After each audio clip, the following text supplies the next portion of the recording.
नमस्कार मु आज बुट डाली तरकारी करी। ये अच्छे बुट डाली पपैया कखारू आलू प्याज टमाटो आ कि मसला अदा रसुण प्याज बटा रोषे करी। रोषे दीजिए तेल गरम हो जाए बर्तमान मु प्याजटा पकई दूचे।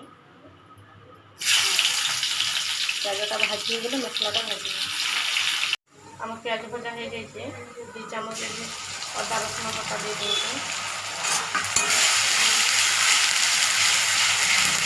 मसलाटा बढ़िया से भाजी देती पानी देदेवे। ये गुंड मसला भी नहीं जीरा गुंड धनिया गुंड लंका गुंड हल्दी गुंड आ लुण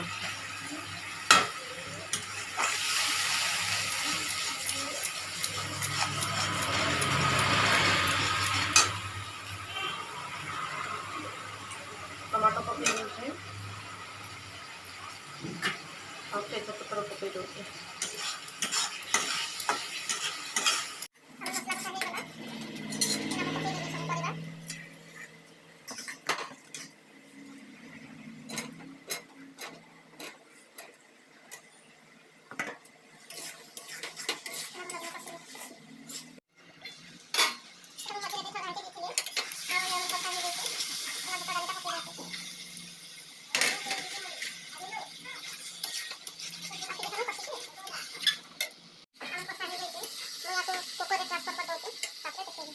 कुकर दे दीची आना मु पानी भी दे दीची जितकी दरकार आना ढक्कन दे 2टा सीटी बचेटा होगला आमर बुट डाली गैस बाहरी जाइए मुझे ढाड़ी देखी दूसरी होगला आमर बुट तरकारी आ पपैया कखारू आलू देकी कर बहुत सुंदर मांस भाया देखा जाऊँच बास्ना भी सेमती होमती करके खातु रुटी पटा सहित बहुत भल लगे। रही नमस्कार।